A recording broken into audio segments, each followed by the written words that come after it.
Oh. Ladies and gentlemen, welcome back to Tiny Blue Games. My name, of course, is Cesar Chris, and today we're talking about Wildstar. Now, for those of you who have not heard, there has been some big news out of Carbine yesterday or today that Wildstar is confirmed to be going free to play sometime in the fall. Now, this is huge news for people who have wanted to play the game but have always been scared of the paywall. It's free to play. I mean, you get to get all this content for nothing if you want, if that's what you want. Obviously, it's not just free to play. They'll have a premium mode if you want to, pay a subscription still.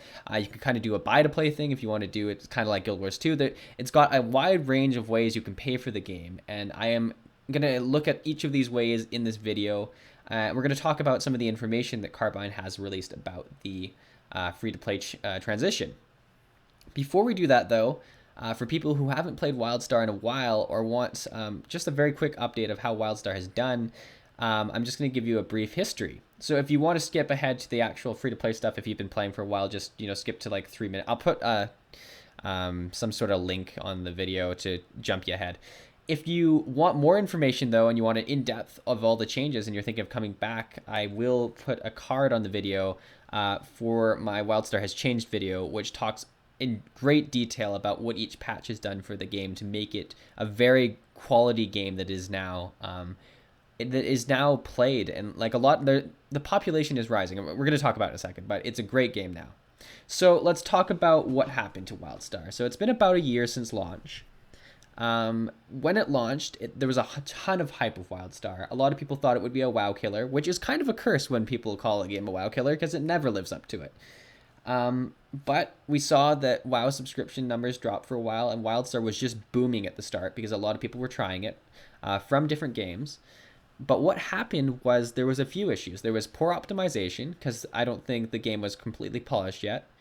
With that, there was quite a few bugs. And then there was kind of a just difference of opinion as to what the actual players wanted and what the developers had made. There was a lot of non-alt friendly things, a lot more hardcore kind of attunement process. It took a long time to grind rap and stuff.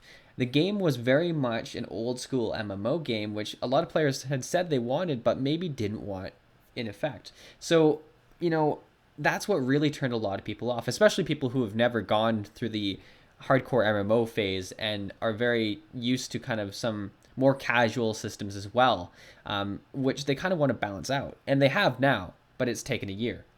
So about 3 months or 1 month to 3 months after the game released, they lost a significant amount of subscribers, but the game is still playable. But it was at this point that Carbine said, you know what, hey, look, the amount of bugs that we're having in each drop, which was initially planned to be a monthly thing, they were like, nah, we're just going to make this a quarterly drop game, which is fine because a lot of games do that. And even a quarterly drop schedule is often better than some other games where, you might not even get, that much content each quarter.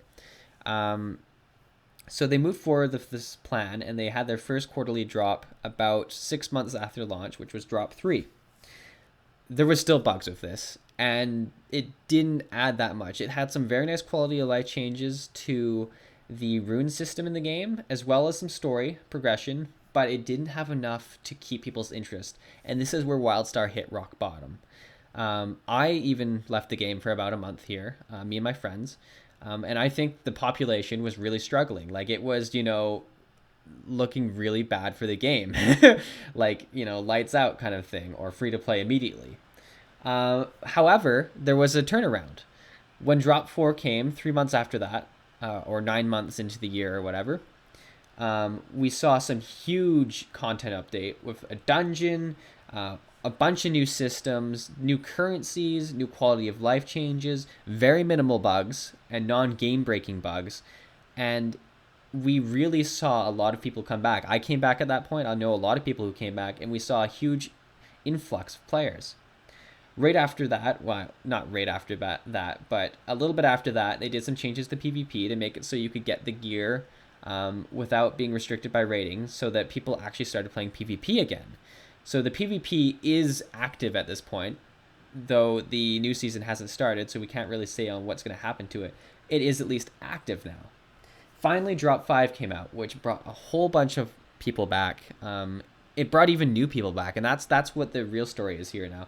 Is we're starting to see people who have never tried WildStar come in, and that's really bringing the population up. Because each day I log in, I'd say the population is always trending upward, and that's just a great thing to see. So now that I've given you a brief overview of the history, you can see why a free-to-play model is not the worst thing. Because with the population already trending up, if they put a free-to-play as well, that could be like gasoline in the match. You could really see some big numbers coming in for the game, especially when certain games of the genre are starting to have some issues, notably World of Warcraft, where people are starting to already get tired of the most recent expansion. So what's going to happen will, no one really knows, but it's going to be exciting. And to get you prepared for this, I wanted to talk about some of the changes that will happen in the transition of payment models. So without further ado, I'm going to bring you to a website page, which I will link in the description below, that lists some of the changes and things you need to know about free-to-play. So we'll move on to that. All right, so when you go to WildStar and you go to news and you go to the latest news or whatever, you can go to WildStar is going free to play. Here's all you need to know. And you can click on there, and there's a whole page devoted to a lot of questions that people might have, rewards people get for how long they've already been subscribed, what the new subscription system might look like, what free to play looks like, benefits you might get, and all that. So we're going to go through some of the quick ones here. And talk about some of the controversial ones or things that people are talking about on the forums. And if you have any questions about things I might not have mentioned, because there's a ton that I'm not going to mention, there's a lot of information here, leave it in the comments. Or if you have any thoughts on what they should do or what they could do differently, leave those in the comments too. We want a nice discussion going on here on the video so that people can see what's a big topic to look at when we're talking about WildStar going free to play. So let's talk about what free-to-play means for them.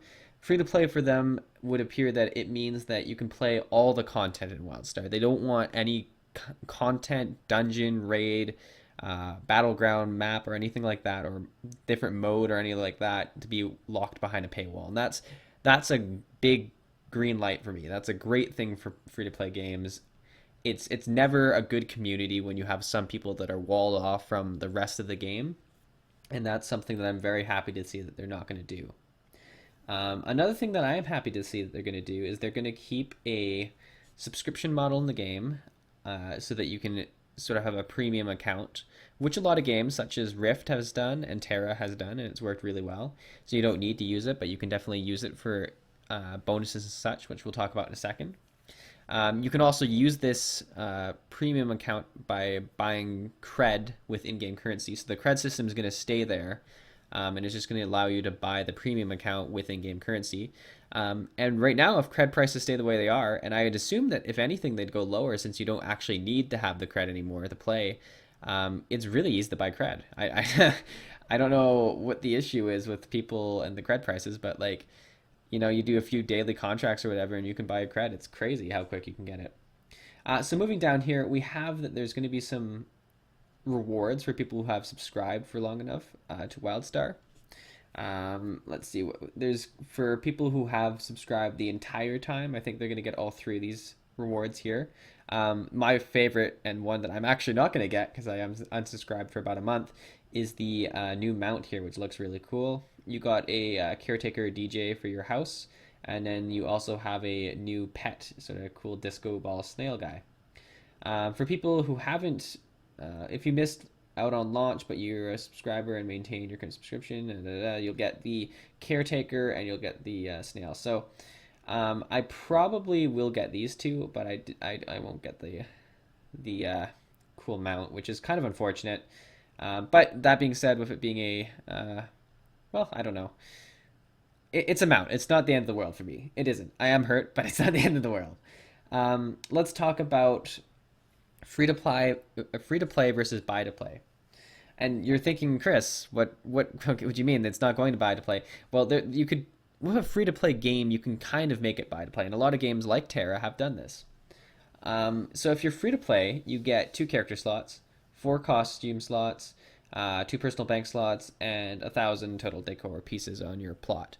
Which the 2 character slots doesn't sound like a ton, but that's, you don't have to pay absolutely anything, and you can just play entire WildStar with 2 characters. That's a pretty damn good deal for nothing. And then if you just purchase the box, you get all 12, which is the same as everyone else. This is what I have right now. 6 costume slots, 5 personal banks, and 2,000 total decor items. So essentially, you could do just a buy to play model, like Guild Wars 2 or something, where you buy the box, and you get all the character slots, which is awesome. And then you can just buy stuff from the cash shop as you see fit. If you want to make it a buy to play model, you can definitely do that. There's no one stopping you. You can very much customize how you want to pay for this game. So we'll move down here a bit. There's loyalty points, which is sort of, points you'll get in terms of how long you've been a loyal subscriber to Wildstar. So you'll get some sort of reward for that. We'll scroll down here, and this is where I really wanted to get to. You have the premium versus, or it's the signature status, I guess is what they're calling it. Signature accounts get everything provided by free service along with unique bonuses, benefits detailed. With signature accounts requires payment. So it is the subscription version you can do here. And this is what I really want to compare because this is what a lot of people are going to be interested in if they are going to play free. So auction house, you can only have 3 active buys or sell slots versus a premium account can have 30. Let's be honest, I don't honestly have that much on the auction house. Like if you're going to be playing the auction house and stuff, sure, that might be an issue. But otherwise, it's not a huge deal.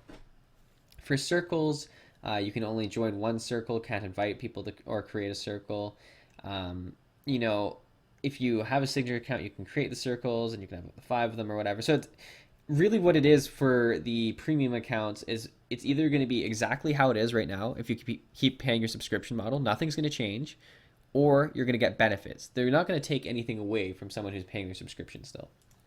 The reason that they might be doing these kind of like can't create your own circle and all that is to try and get rid of some of the spamming and all that are gold selling and all that might happen when you have a free-to-play game.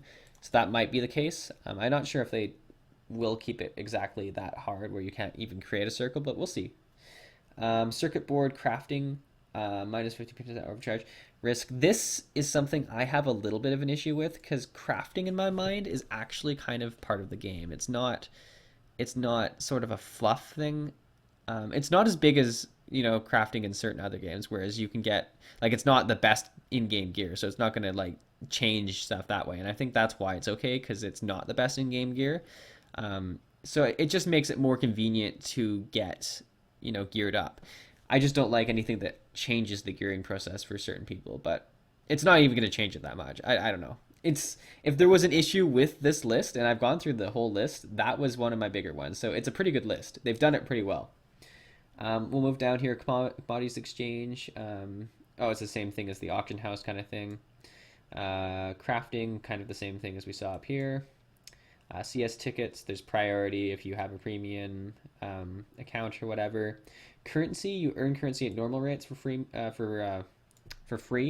and you get a bonus 25% for premium. 25% is a fair amount.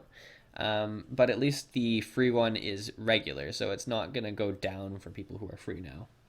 Gathering rate gets a 10% increase, chance of material proc. Guilds cannot invite or create a guild if you are free, very much like the circle.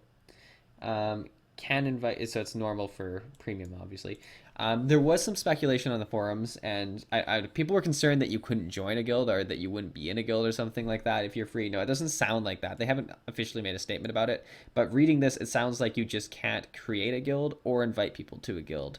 But you can definitely be an active part of a guild if you're on a free account. I don't know, maybe just, if it was me, I'd maybe make it so they couldn't create a guild, but maybe they could invite people to a guild. It's not a huge issue, especially since you can still be a part of a guild, but it is interesting. We'll move down here. Holiday events, earn currency rate at normal rates, earn 25% extra currency for the premium account. PTR access, you get access if you are on a premium account, not on the other one. That's also a strange one because you think they'd want as many people testing it as possible, but I don't know. Queue bypass, you get a priority if you are on the premium account, and don't read into this the wrong way, as a few people have on the forums. It does not mean when you queue for dungeons or PvP or something you get priority. It means when queuing into the game, if the servers are full, you will get priority if you're paying a monthly subscription, which is fair in my mind. Reputation, you get extra reputation. I mean, it's with all the currencies, reputation. You're going to get extra stuff if you're on the premium account, stuff that doesn't really change much. Wake here is 1 hour if you're a free account, or a 30, I don't know why they'd say 50% reduction, but 30 minutes if you're not, which isn't a huge thing either way. Rest XP, it seems like you definitely get a lot more rest XP. Earning rate is doubled, capped at 200% of current level for a premium account. It's not a huge issue either. This one's a bit of a sticky topic for a lot of people, that you earn 25% extra XP if you are a premium account. A lot of games do this though, so that's kind of where I stand by it. And I mean, that's what we have to deal with in MMOs, is that, sure, the leveling process is part of the game, but when it comes down to it, it's about the level 50 gameplay. A lot of it is for a lot of people. So the fact that you get 25% extra XP isn't going to change much in the long run. It might be hard if you're with friends who are free and you're not. That could be an issue. But if you do want to stay together with a friend, you have to remember that there is certain boosters you can put on in the game. So maybe the friend that's on a free account puts on a few boosters, and you have that, and then you guys stay pretty even. Like there's ways you can work with it. War parties, which you use for war plots, you cannot invite or create. So very much like the guilds or the circles, and then it's the normal situation for premium accounts. So it seems like they don't want free accounts to have a ton of social leadership, which is fine at the moment. And I know where they're doing it. They're doing it just to avoid like a huge amount of spam and gold sellers and like just people who are gonna like just disturb the game. So they're trying to deal with that. They might change it in the future if it's causing big issues, I guess. Will signature players play together on the same as free players? Yes. I mean, that would just be like stupid if that wasn't true. And here's sort of an interesting thing. A number of perks can be acquired through the loyalty program, several of which stack with or are replaced by perks from the signature. These perks include, so the loyalty program, as I said, you will get some loyalty if you've been subscribed for a while, or if you continue subscribing with the premium system, if I understand correctly. So things you can get 10 buy things. So you can increase like from 3 to 10 just with loyalty perks. So this is what I like with the, like I was saying above, how you can make it a buy to play game where, you buy the box or something and just get like the things that matter to you. You boost those up with a bit of, money. Then you pay nothing for the rest of it, which is great. It's a really great system to do it this way. Loyalty perks, you can join, so you can change the circle thing, you can change the crafting thing, you can do the commodity exchange as well. 10% target, you can do more crafting. You can earn currency at normal rate, so that's not a huge thing. 10% bonus material procs you can get with loyalty. You can invite into and create a guild with loyalty, which is awesome. So if you build enough loyalty with the game, and once they trust that you're not going to be a spammer or whatever, they will give you certain perks like inviting and creating guilds. So that is a very good system they have there.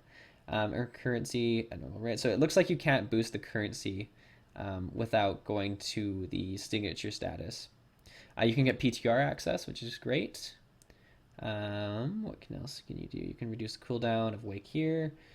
You can get more rested XP. You can't increase the XP rate with signature, which is unfortunate, but not the biggest deal in the world. If I'm gonna comment on it, it's not the biggest deal in the world. Can invite and create war parties. This is kind of nice too. So you can start to make the social things if you have enough loyalty, which is really good to see. So this is just my quick overview of some of the things I really wanted to talk about. Obviously, there's a lot more that I haven't read with you guys, so you should check it out. I will drop this link in the description below, so do look for it, as well as, I don't know, give this video a like if you want more people to find out about it. It would really help out. I don't know if there's anything else I really want to say at this point. Just, look at the free-to-play model with an open mind. I know a lot of people have been wanting this. If there's any questions you have, like I say, post them in the comments, or any concerns you have. Let's start a conversation about this, because I've had developers watch my videos before. So if you guys want stuff to be heard, they do get heard sometimes. These guys are really good at looking at some of the community videos, because we don't have a ton of community or content creators. So if you have anything, do post it in the comments and people will talk about it. All right, guys, thanks for watching. Hopefully this was an informative video for you, and hopefully it's got you really excited for Wildstar. I know I plan to continue my subscription, and I'm super excited for the future of all these new people that are going to be coming back and trying it out, especially now that the game's in a place where we actually want people to give it a good shot, because it's truly at a great place right now. It's a really fun game. If you're interested in any more information about Wildstar or continuing to see videos like guides and all that, definitely give this channel a subscribe. It would mean a lot to me, and a like for this video if you want to spread the word about it going free to play. Until next time, guys, have a great day. Thanks for watching. If you really enjoyed the video, please give it a thumbs up. If you're new to Wildstar or have an existing account with no game time left, please try the 10-day free trial either at the Wildstar homepage or by checking out the link I've left in the description below. And finally, if you want to see more videos like this, please subscribe.